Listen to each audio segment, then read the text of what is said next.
اللهم صل على محمد وعلى آل محمد كما صليت على إبراهيم وعلى آل إبراهيم إنك حميد مجيد اللهم بارك على محمد وعلى آل محمد كما باركت على إبراهيم وعلى آل إبراهيم إنك حميد مجيد.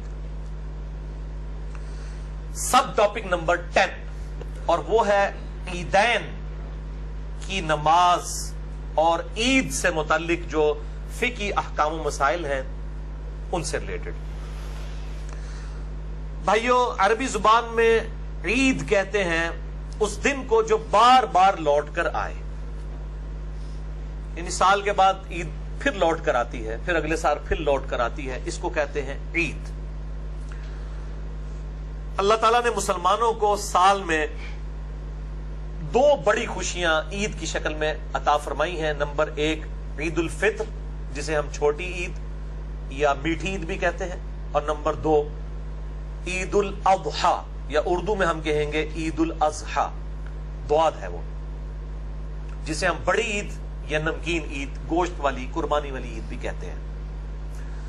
ان دونوں خوشی کے دنوں کو سیلیبریٹ کرنے کے لیے اللہ تعالیٰ نے اپنے محبوب صلی اللہ علیہ وآلہ وسلم کے ذریعے ہمیں باقاعدہ عبادت بھی تعلیم فرمائی ہے کہ ان 2 دنوں میں آپ نے کون کون سی عبادات کرنی ہے، اور پرٹیکولرلی جو نماز عید ہے وہ ٹاپ آف دا لسٹ ایک عبادت ہے. یہ عید الفطر جو ہے چھوٹی عید، یہ 1 شوال کو ہوتی ہے، رمضان مبارک کے فوراً بعد، اور بڑی عید جو ہے وہ 10 ذوالحجہ کو ہوتی ہے، جسے ہم قربانی والی عید بھی کہتے ہیں، عید الاضحیٰ.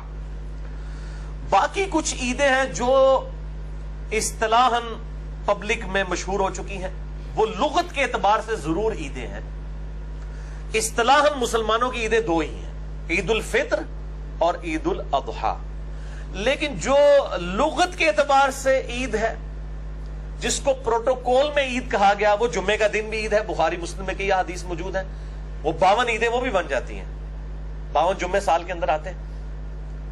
اسی طریقے سے بعض لوگ ربیع الاول کی جو 12 تاریخ ہے اس کو عید میلاد النبی لغت کے اعتبار سے کہتے ہیں. اگر وہ کسی دوسرے مسلمان کی تکفیر نہ کریں، اس پہ گستاخ رسول کا فتویٰ نہ لگائیں، اور یہ شعر نہ پڑھیں کہ نثار تیری چہل پہل پر ہزاروں عیدیں اے ربیع الاول، سوائے ابلیس کے جہاں میں سبھی تو خوشیاں منا رہے ہیں. ویسے وہ کہتے ہیں جناب کہ ہم جو عید میلاد النبی کو نہیں مناتا، ہم اس پہ کوئی فتویٰ نہیں لگاتے، ہم تو اسے مستحب سمجھتے ہیں. بھئی یہ مفتی احمد یار خان نعیمی صاحب جو روحانی ابا جی ہیں تمام بریلویوں کے، اور احمد بریلوی صاحب کے یہ روحانی پوتا جی ہیں، کیونکہ احمد بریلوی صاحب کے شاگرد تھے مفتی نعیم الدین مراد آبادی، ان کے شاگرد ہیں مفتی احمد یار خان نعیمی. یہ نعیمی وہ نعیم الدین مراد آبادی کی وجہ سے لکھتے ہیں. تو نعیم الدین مراد آبادی کے شاگرد یہ گجرات شہر ہمارے قریب ہی ہے، تقریباً 40 منٹ کی ڈرائیو، جنہوں نے ایک کتاب لکھی جال حق، اس میں انہوں نے باقاعدہ جو ہے وہ مذاق اڑایا، اور یہ شعر ان کا ہے اپنا لکھا ہوا، نثار تیری چہل پہل پر ہزاروں عیدیں ہیں ربیع الاول، سوائے ابلیس کے جہاں میں سبھی تو خوشیاں منا رہے ہیں. ویسے کہتے ہیں مستحب ہے، اور وہ کہتے ہیں جو نہیں منا رہے وہ سارے ابلیس ہیں. جب ہم ان کو ابلیس کہہ دیں، شیاطین کہہ دیں حدیث کی مخالفت کے اوپر، یہ تو بغیر دلیل کے ہمیں کہہ رہے ہیں نا، مستحب کام کے اوپر، تو ان کو برا لگتا ہے. تو یہ کہتے ہیں نہیں ہم کسی پہ فتویٰ نہیں لگاتے ہیں، جو نہیں کرتا نہ کرے، ہم کو فتویٰ نہیں لگاتے، یہ فتویٰ لگایا ہوا ہے. تو لغت کے اعتبار سے اگر کوئی ان کو بھی عید بولتا ہے ہمیں کوئی اعتراض نہیں ہے. میرا مسئلہ نمبر 63 ریکارڈڈ موجود ہے، ولادت مصطفیٰ صلی اللہ علیہ وآلہ وسلم اور رسول اللہ کی آخری وصیت ہیں. جسے شوق ہو تو وہ دیکھ سکتا ہے. جمعے کے اوپر عید کا لفظ بولنا، اسی طریقے سے 10 محرم کے اوپر عید کا حضرت موسیٰ علیہ السلام کی نسبت سے. ویسے تو پریکٹیکلی اس وقت تو ہمارے لیے وہ ایک غم کا دن ہی بن چکا ہے، سیدنا حسین رضی اللہ تعالیٰ عنہ علیہ السلام کی مظلومانہ شہادت کی وجہ سے. اور اسی طریقے سے جمعے کے لیے کوئی عید کا لفظ بولتا ہے لغت کے اعتبار سے تو ہمیں کوئی اعتراض نہیں اس کے اوپر. باقی مسئلہ 63 دیکھ لیں. اسی طریقے سے عید الاضحیٰ جو بڑی عید، قربانی کی عید اور قربانی سے ریلیٹڈ احکام و مسائل کے اوپر میں آلریڈی لیکچر ریکارڈ کروا چکا ہوں، مسئلہ نمبر 52 اہل سنت پاک.com پر، جس میں قرآن حکیم کی آیات سے اور درجنوں صحیح الاسناد احادیث کی روشنی میں نے جو قربانی کی اہمیت، اس کا فلسفہ اور 17 صحیح فقہی احکام و مسائل میں نے بیان کیے تھے. آج میں وہ سکپ کروں گا. آج صرف فوکس جو ہے وہ عید الفطر کے اوپر ہوگا یا عیدین کی نماز پہ، کیونکہ دونوں عیدوں کی نماز کا طریقہ ایک ہی ہے، لہذا وہ کور ہو جائے گا انشاءاللہ. اس کانٹیکسٹ میں انشاءاللہ میں کل 17 صحیح الاسناد احادیث ڈسکس کروں گا، اور یہ 17 کا عدد میں نے لیا ہے کہ اہل سنت اور اہل تشیع بلکہ پوری امت کا اجماع ہے کہ فرض نماز کی رکعتوں کی تعداد دن رات میں 17 ہے. فجر کے 2 فرض، ظہر کے 4، عصر کے 4، مغرب کے 3 اور عشاء کے 4. یہ 17 صحیح الاسناد احادیث کے نمبرز انشاءاللہ میں انٹرنیشنل نمبر کے مطابق احادیث کی کتابوں سے بتاؤں گا، اور ساتھ ساتھ میں انشاءاللہ اپنا بے لاگ تجزیہ بھی کروں گا احادیث کے اوپر انشاءاللہ. تو ان کے نمبرز انشاءاللہ میں یہ مشکات المصابیح جس کو میں نے ڈکلیئر کیا ہے، مشکات از دا انسائکلوپیڈیا آف حدیث، اہل سنت کی مین سٹریم کی 13 کتابوں کا یہ مجموعہ ہے. بخاری، مسلم، ابو داؤد، ترمذی، نسائی، ابن ماجہ، الموطا امام مالک، مسند احمد، المستدرک للحاکم، سنن الکبری البیہقی اور باقی کتابوں سے یہ اہل سنت کی احادیث کی کتابوں کے نوٹس ہیں. شیخ زبیر علی رحمہ اللہ تعالی کی تحکیم اور تخریج کے ساتھ اہل سنت پاک .com پہ 3 PDF آپ کو انشاءاللہ تعالی مل جائیں گے مشکات المصابیح کے. جسے شوق ہو تو وہ ڈاؤن لوڈ کر سکتا ہے. 18 MB کی 3 فائلیں. اور اسی کے اوپر میں نے پورا لیکچر بھی دیا ہے، مسئلہ نمبر 111B 111B مشکات المصابیح کا مکمل تعارف. پہلی حدیث سنن ابی داؤد سے صحیح سند کے ساتھ، سنن نسائی میں بھی موجود، المستدرک للحاکم میں موجود، امام حاکم اور امام ذہبی دونوں نے اس کی تصحیح کی ہے. مشکات میں اس کا نمبر ہے 1439. انس ابن مالک کہتے ہیں کہ جب ہم لوگ ہجرت کر کے مدینہ آئے، نبی صلی اللہ علیہ وآلہ وسلم جب مدینہ شریف تشریف لائے ہمارے پاس، تو اہل مدینہ 2 دنوں کو جن میں وہ کھیل کود کیا کرتے تھے خوشی کے طور پر منایا کرتے تھے.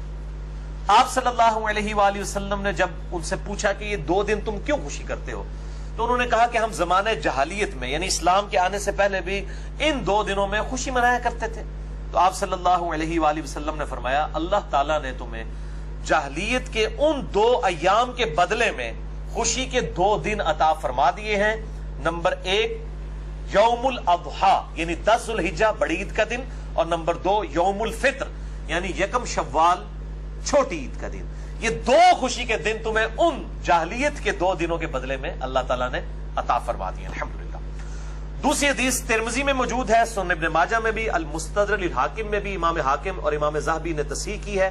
مشکات میں 1440 ہے کہ نبی صلی اللہ علیہ وآلہ وسلم جب عید الفطر کے لیے گھر سے نکلتے تو کچھ نہ کچھ کھا کر جایا کرتے، اور عید الاضحیٰ کے دن واپسی پر آ کر کھایا کرتے تھے. اور بخاری مسلم میں آتا ہے کہ آپ قربانی کرنے کے بعد اسی کے گوشت کے ساتھ ناشتہ فرمایا کرتے تھے.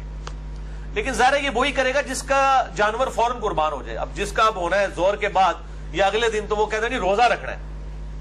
یہ میں نے مسئلہ نمبر 52 میں بتایا تھا، روزہ کو نہیں رکھنا ہوتا، مثلا ایک مستحب کام ہے، وہ کر لے ثواب، کوئی نہ کرے تو کوئی گناہ والا معاملہ نہیں ہے.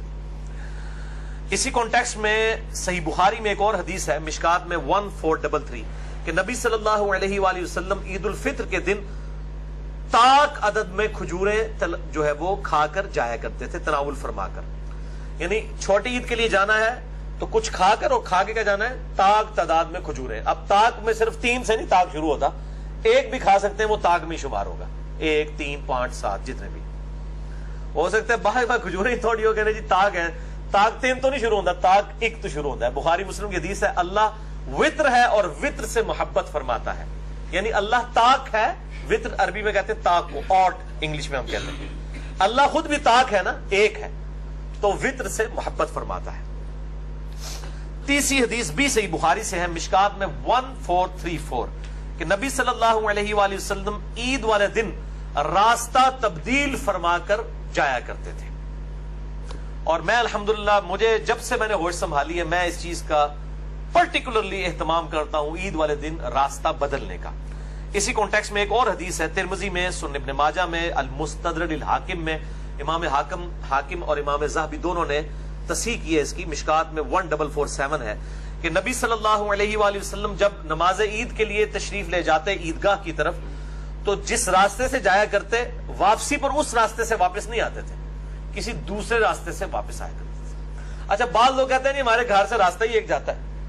بھائی چاہے ایک راستہ بھی جاتا ہو، آپ واپسی پہ جب نکلے تو کسی دوسری طرف سے ہو کر پھر اسی راستے سے واپس آ جائیں تو دوسرا راستہ شمار ہو جائے گا. آپ دیکھیں اگر کریٹیکلی تو ہر گھر کو دو راستے ہی جا رہے ہوتے ہیں نا کسی نہ کسی فارم کے اندر. آگے جا کے ظاہر ہے کہ دروازے کا گیٹ تو ایک ہی ہوگا نا, لیکن باہر نکلنے کے بعد تو دو راستے خود سے اپنی عقل سے بنائے جا سکتے ہیں, سنت پوری کی جا سکتی ہے. اسی کانٹیکسٹ میں عبداللہ بن عمر کے بارے میں آتا ہے رضی اللہ تعالیٰ عنہ, الموطا امام مالک میں گولڈن چین کے ساتھ امام نافع بیان کر رہے ہیں اور امام نافع سے امام مالک بیان کر رہے ہیں کہ وہ عید کی نماز کے لیے گھر سے غسل کر کے جایا کرتے تھے. تو اجماع ہے امت کا کہ عید والے دن غسل کیا جائے, اور اگر نئے کپڑے ہوں تو وہ پہنے جائیں. اور یہ نئے کپڑے پہننا کوئی سنت موقعہ نہیں ہے کہ ضروری نئے کپڑے پہننے. میں اکثر کئی عیدوں کے اوپر میں عید کپڑے نہیں سلواتا ہوں اور پرانے کپڑے دھو کے پہن لیتا ہوں. یہ کوئی ضروری نہیں کہ ضروری نئے کپڑے ہی پہننے ہیں.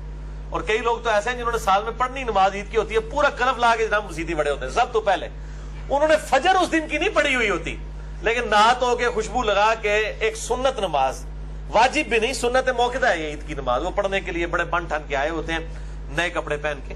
تو صرف سنتوں پہ عمل نہ کریں, فرائض کے اوپر بھی زور ہونا چاہیے.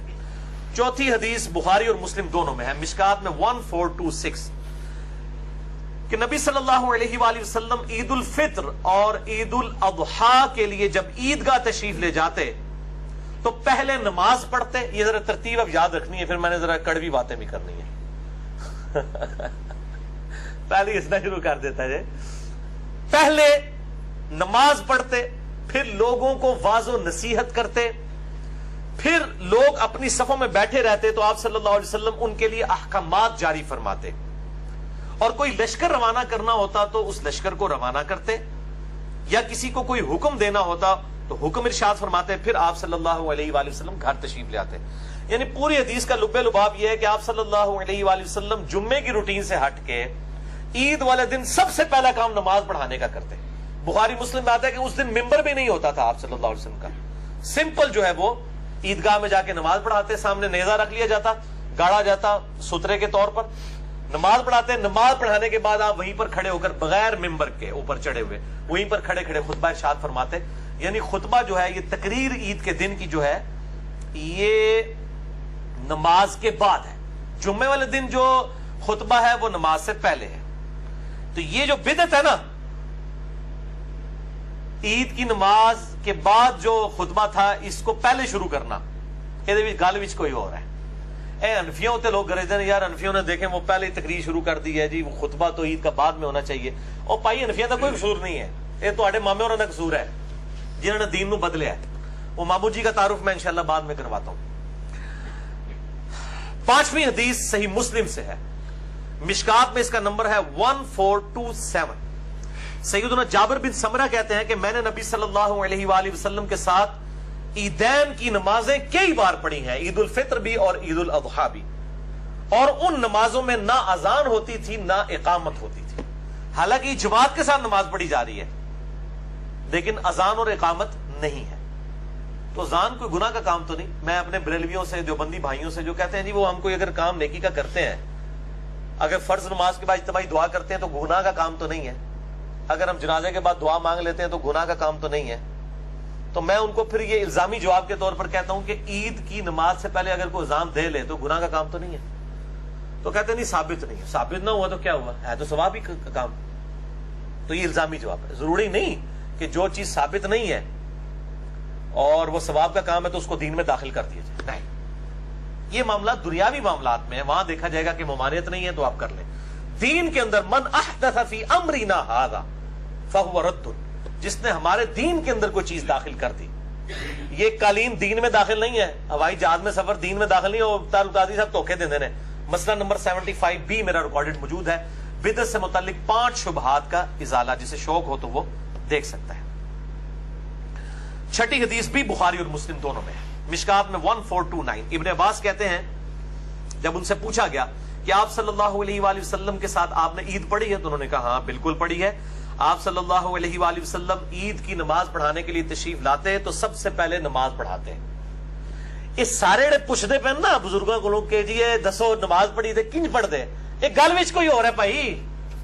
وہ تو انہوں پتہ لگے گا کہ کیوں پوچھ رہے ہیں بار بار کہ جی آپ نے نماز پڑھی ہے تو بتائیں کس ترتیب سے پڑھتے. وہ ترتیب بدل دی تھی بنو امیہ نے, اس لیے صحابہ کرام جو ہے تابعین جو ہے وہ صحابہ سے پوچھتے تھے. ان کا ہاں جی ہم نے پڑھی ہے, آپ صلی اللہ علیہ وسلم تشریف لائے, آپ نے پہلے نماز پڑھائی نمبر 1, پھر خطبہ دیا, اور کوئی اذان اور اقامت نہیں ہوئی تھی۔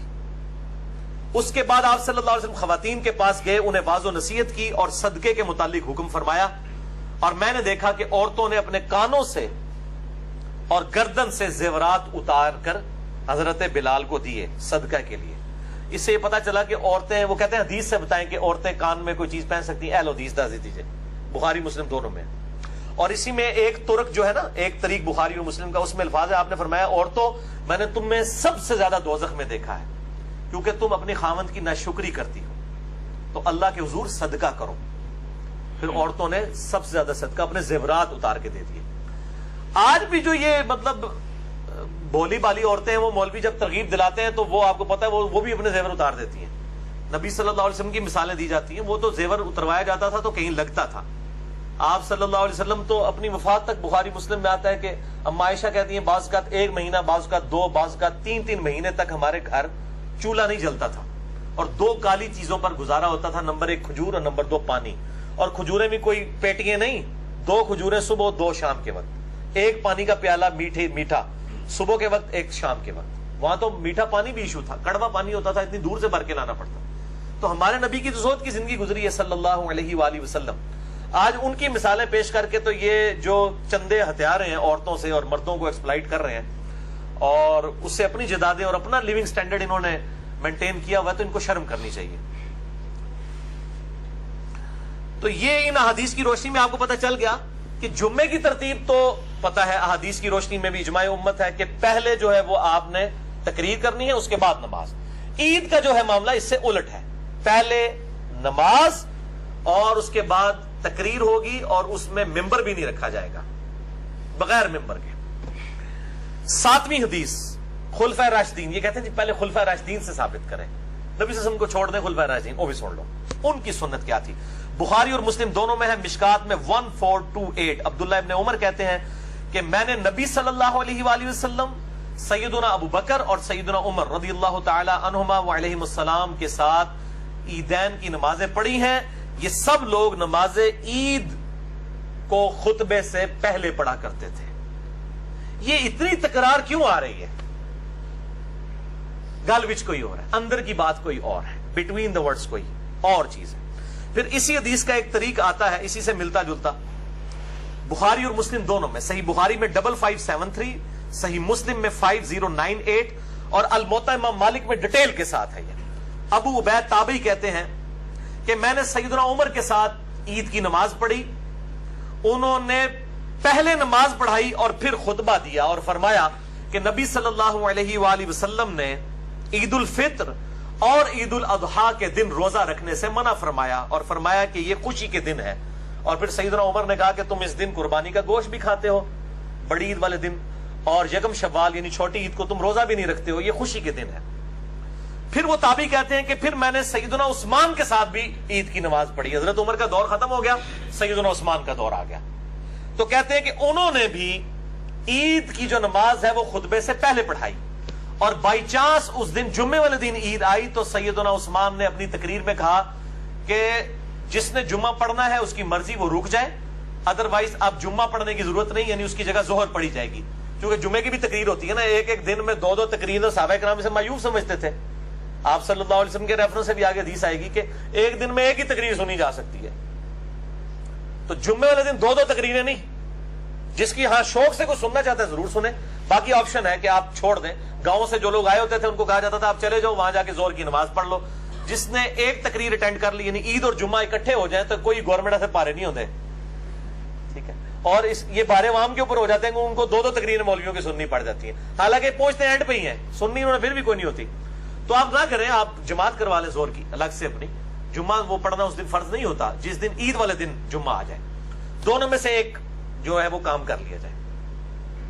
اچھا، تو سیدنا عثمان نے کہا کہ جس نے اب عید پڑھ لی اس کی مرضی جمعے کے لیے رکے ورنہ چلا جائے، اور آپ نے نماز کے بعد خطبہ دیا۔ پھر ابو عبید تابعی کہتے ہیں کہ پھر سیدنا علی کا دور آ گیا، اس اعتبار سے کہ جب سیدنا عثمان کو محصور کر دیا باغیوں نے، اس حدیث میں الفاظ ہیں کہ حضرت عثمان خلیفہ راشد ہی تھے لیکن باغیوں نے ان کو گھر میں محصور کر دیا، تو سیدنا علی ابن ابی طالب نے ہمیں نماز عید پڑھائی۔ عیدگاہ میں جا کے. ظاہر ہے کہ حضرت عثمان کو تو باہر نہیں نکلنے دے رہے تھے, تو سیدنا علی کی ڈیوٹی لگائی گئی سیدنا عثمان کی طرف سے کہ آپ میرے بہاف کے اوپر عید کی نماز لوگوں کو پڑھائیں. تو سیدنا علی نے بھی عید کی نماز پہلے پڑھائی اور خطبہ اس کے بعد دیا. یہ کیوں اتنی تکرار ہو رہی ہے؟ گل وچ کوئی اور کی گل ہے. اور سنو تسی 8ویں حدیث. یہ حدیث بخاری اور مسلم دونوں میں موجود ہے. صحیح بخاری میں اس کا نمبر ہے 956, صحیح مسلم میں 2053, اور شکر ہے یہ مشکات میں بھی موجود ہے. ویسے گل وچ کوئی اور ہے, مشکات میں کم ہی ہوتی ہیں. مشکات میں 1452. یہ دکھا دینی ذرا ان کو. میں نے جو ہے یہ آج قیام اللیل کرنے سے پہلے اس کو نشان لگا لیا تھا. یہ جناب نمبر دکھا دیں ان کو, یہ پیج بھی ہائی لائٹ کر دیں. مشکات المصابیح میں انٹرنیشنل نمبرنگ کے مطابق 1452 ہے.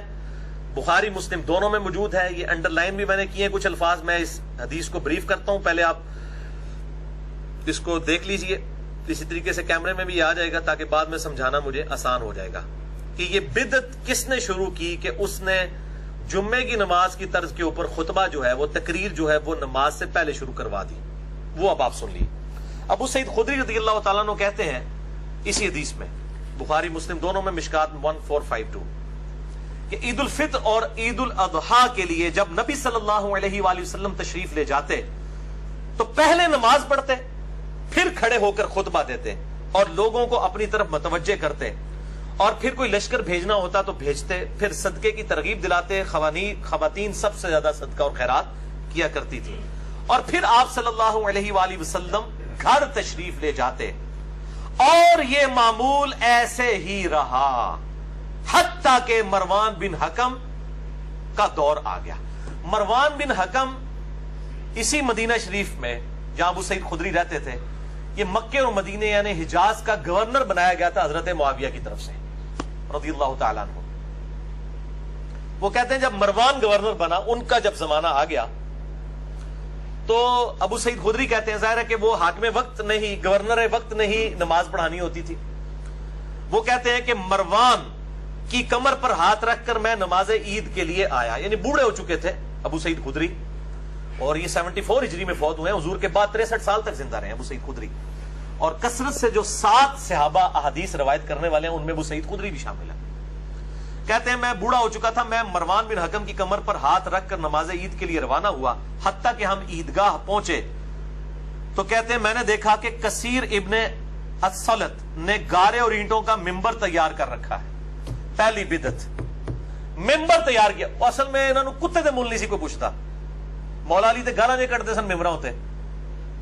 تو ان کے پاس یہی ایک موقع آتا تھا, جیسے آپ اعتکاف بیٹھتے ہیں تو آپ ویسے تو علماء کی تقریریں نہیں سنتے, اعتکاف میں آپ علماء کے قابو آئے ہوتے ہیں تو وہ آپ کو فجر کے بعد بھی درس, زور کے بعد بھی درس, عصر کے بعد بھی درس, تو وہ آپ کو عجیب مصیبت میں ڈال دیتے ہیں. پھر رات کو قیام میں کوئی اور کھڑا ہو نہ ہو, لیکن اعتکاف والوں سے سارے ایکسپیکٹ کر رہے ہوتے ہیں کہ انہوں نے راتی کھلونا چاہیے, یہ یعنی لوہے دے بڑے ہوئے نے دیہڑی درس دیں دے راتی انہوں نے قیام کھلا دیں. اس طریقے سے ان کو تو کوئی پوچھتا ہی نہیں تھا, تو انہوں نے اسپیشل ان کے لیے تو بڑا ایک عید کا دن اس اعتبار ہوتا ہے, چلو ان لوگ زبردستی ساڑی گالتے سنیں گے. لیکن مسئلہ کیا تھا کہ عید کی جو تقریر ہے وہ نماز کے بعد ہوتی ہے, لوگ نماز پڑھ کے کھسک جاتے تھے, جس طرح ابھی بھی لوگ چلے جاتے ہیں. ظاہر ہے کہ وہ تقریر سننا کو واجب تو نہیں ہے نا, اور یہ تقریروں کے اندر کہتے تھے علی پر لعنت, علی سے محبت کرنے والوں پہ لعنت, ابن زبیر پہ لعنت, ابن زبیر سے محبت کرنے والوں پر لعنت, نعوذ باللہ من ذالک. یہ بنو امیہ کے لوگ, ان کی تقریر کسی موئے سننی سی کسی نے, تو انہوں نے کیا پائی یہ کام کر رہے ہیں کہ تقریر انہیں بعد ہی نہیں سننی, اسی پہلے ہی کر لینا ہے تقریر. تو انہوں نے یہ سنت ہی بدل دی کہ عید کی نماز کے بعد والی تقریر کو پہلے لے آئی. جو میں اتنی حدیثیں بخاری مسلم سے پہلے بتا رہا ہوں کہ صحابہ ترتیب بتا رہے ہیں, پہلے تقریر ہوتی تھی اور جو ہے وہ بعد میں نماز ہوتی تھی, اور پہلے نماز ہوتی تھی اور بعد میں تقریر کیوں یہ شروع ہو گئی, وہ کیا, یہ اصل مسئلہ ہے. یہ حدیث بخاری مسلم کی آگے چلتی ہے. مروان کی کمر پر ہاتھ رکھ کر میں عیدگاہ پہنچا تو میرے سے پہلے ہی کثیر ابن سلط نے گارے اور اینٹوں کا ممبر تیار کر رکھا تھا. مروان مجھے اپنا ہاتھ کھینچ کھینچ کر ممبر کی طرف لے کے جا رہا تھا. ابو سعید خدری کو, یہ بوڑھے ہو چکے تھے, یہ بیچارے سہارے سے آئے مروان کے, اور مروان بھی بزرگوں کو ساتھ لے کے آیا کہ لوگ کہیں کہ جناب یعنی کہ یہ بھی ساڑھے نال نے. لیکن آج بھی وہ لوگ بزرگ لوگوں کو مہمان خصوصی بنا دیتے ہیں نا, تاکہ ان کی جو چیزیں پیچھے چھپ جائیں. اسی لیے تو حضرت حسین کے اوپر تلوار رکھی جا رہی تھی کہ آپ بیعت کریں کہ مطلب حسین نے بیعت کر لی, باقی کوئی نہ بھی کرے خیر ہے. لیکن حسین بھی ڈٹا رہا, انہوں پتا سی کہ میں بیعت کر لی تو آل امیہ اور آل عباس کی بدماش جو ملوکیت ہے یہ دین کا حصہ بن جائے گی. سیدنا حسین کا سٹیٹس باقی صحابہ والا ہے ہی نہیں تھا, وہ کمپرومائز کر لیتے بیڑا غرق ہو جاتا. باقی سارے صحابہ کا بیعت کرنا کوئی معنی نہیں رکھتا تھا جب تک سیدنا حسین بیعت نہ کریں آن دا بہاف آف پروفٹ. وہ نبی صلی اللہ علیہ وسلم کی اولاد میں سے تھے, اہل بیت میں سے تھے. تو یہاں پہ بھی ابو سعید خدری کہتے ہیں وہ مجھے کھینچ رہا تھا ممبر کی طرف. اب وہ بےچارے بوڑھے ہو چکے ہوئے تھے, وہ بےچارے پہلے ہی سارے کے ساتھ آئے ہیں اور وہ اب ان کو پکڑ پکڑ کے گھسیٹ رہے ہیں اور کہتے ہیں کہ میں مروان کو جو ہے مسلح کی طرف کھینچ رہا تھا. اندازہ کریں, یعنی یہ آل امیہ ورسز صحابہ کرام. ایک کہتے ہیں نہیں یہ صحابہ دے گستاخ ہے, وہ صحابہ دے گستاخ ہے ہی آل امیہ. ابو سعید خدری اس کو گھسیٹنے لگے کہ تو پہلے نماز پڑھا, تو وہ پھر آگے سے کہنے لگا ابو سعید, اللہ اکبر, یہ ہے جرت. وہ کہتا ہے قد تورک ما تعلم, ابو سعید تجھے پتا ہے کہ وہ اگلی سنتیں جو ہیں یہ ختم ہو چکی ہیں. استغفر اللہ لعنت اللہ علی الکاذبین. جو نبی صلی اللہ علیہ وسلم کے طریقے کو کہ یہ ختم ہو چکا ہے اور وہ اپنی بدعت جاری کرتے ہیں. یہ نواقض اسلام نہیں ہے. یہ کتابیں جناب لکھ لکھ کے محمد عبد الوہاب صاحب کی بانٹتے ہیں. نواقض اسلام, جی کن چیزوں سے انسان اسلام سے باہر ہو جاتا ہے؟ 10 نواقض اسلام. پائی جی نواقض اسلام کا پہلوا فتویٰ جو ہے نا وہ مروان بن حکم کے اوپر لگتا ہے, جس نے نبی صلی اللہ علیہ وآلہ وسلم کی سنت کے بارے میں ابو سعید خدری صحابی کو کہا کہ تجھے نہیں پتا یہ طریقے ختم ہو چکے ہیں. اچھا اب وہ صحابی خاموش نہیں ہوئے ہیں ابو سعید خدری, انہوں نے کہا ہرگز نہیں, اس ذات کی قسم جس کے قبضہ قدرت میں میری جان ہے. یعنی میں بوڑھا ہو چکا ہوں, مجھے پتا ہے تجھے مروا چڑھ دو بندے نو, میری جان اس کے اللہ کے قبضے میں ہے. مجھے اس اللہ کی قسم کہ اے مروان تو خیر و بھلائی پر نہیں ہے. یہ بات آپ رضی اللہ تعالیٰ عنہ 3 بار آپ نے ریپیٹ کی اور غصے سے ممبر سے دور چلے گئے. یعنی ممبر تک پھر اس کے ساتھ نہیں گئے کہ تو نے جو بدعت کرنی ہے اکیلے کر, منو ممانے خصوصی بنا کے نہ کر. اور وہ اتنے بوڑھے ہو کر بھی وہ سہارا سے لے کے آئے ہوئے تھے, لیکن انہوں نے پھر وہ سہارا بھی نہیں لیا کہ میری وجہ سے کہیں انڈورس نہ ہو جائے آل امیہ کہ جی ابو سعید خدری بھی تو ساتھ کھڑے ہیں تو وہ بھی تو صحابی ہیں نا. تو انہوں نے انڈورس کر دیا کہ مروان کا عمل یہ صحیح ہے. اور یہ مروان بھی خود نہیں ہے, یہ حضرت معاویہ کا گورنر ہے حجاز کا. آپ اندازہ کریں, بولے اعوذ باللہ تعالی. تو یہ آج کل مطلب فتاوی کمیٹی علماء عرب کی اور نواقض اسلام اور یہ سب کچھ سعودی عرب والے نکال رہے ہیں کہ نواقض اسلام میں مروان بن حکم کو بھی ڈالے نا, پھر پتہ چلے گا. یہ میرے بھائیو حدیث جو میں نے بیان کی بخاری مسلم دونوں سے, بخاری میں 956, مسلم 2053, مشکات میں 1452. ہمارے ریسرچ پیپر جو میرا علمی ایٹم بم ہے اس پہ یہ 52 نمبر پہ ہے, اور میں نے الحمدللہ ناسبیوں اور رافضیوں کی موت تیار کی ہے علمی طور پہ. اے دکھاؤ جی فرحان صاحب, انہوں اے مڑ مڑ کے دکھاؤ, انہوں راتی خواب بھی نظر آئے اے پمفلٹ. واقعہ کربلا کا حقیقی پس منظر, یہ خیالی پس منظر نہیں صلاح الدین یوسف یا کفایت اللہ سنابلی کا جعلی پس منظر, یہ خیالی پلاؤ نہیں, یہ حقیقی پس منظر. 72 صحیح الاسناد احادیث کی روشنی میں اہل سنت کی مین سٹریم کی کتابوں سے اکثر احادیث بخاری اور مسلم سے ہے. کل 200 روایتیں میں نے اس کے اندر جمع کی ہیں, اور الحمدللہ یہ انٹرنیشنل پمفلٹ ہے. سب سے پہلے عربی میں لکھا, یہ مولویوں کا عربی والا اعزا بھی میں نے نکالا ہے. اس کے بعد اس کا اردو ترجمہ ہوا, اور یہ ہزاروں کی تعداد میں ہم فری بانٹتے ہیں, اور واٹس ایپ کے ذریعے تو لاکھوں لوگوں تک یہ الحمدللہ پہنچ چکا ہے. انٹرنیشنل ہے, عربی میں بھی ہے, اردو میں بھی ہے, ہندی میں بھی ہے اور انگلش میں بھی. 4 زبانوں کے اندر یہ ریسرچ پیپر ہے. اور اس میں میں نے بنو امیہ کے پورے کرتوت کھولے ہیں کہ کس طریقے سے ان لوگوں نے دین کو بدلا. اور میرے کئی لیکچرز بھی ہیں, اور ایک پرٹیکولر اسی کے اوپر سورہ مریم میں ایک آیت آتی ہے کہ انبیاء کے جانے کے بعد ناخلف لوگ ان کے جانشین ہوئے, انہوں نے دین کو بدلا. وہ ساری احادیث میں نے مسئلہ نمبر 116D 116-D مسئلہ میں نے ایک لیکچر ریکارڈ کرایا, اس کا نام ہی ہے بنو امیہ نبی صلی اللہ علیہ وسلم کے ناخلف جانشین ثابت ہوئے. اس میں بھی میں نے یہ حدیث بیان کی ہے. باقی اس ریسرچ پیپر میں تو بہت کچھ ہے.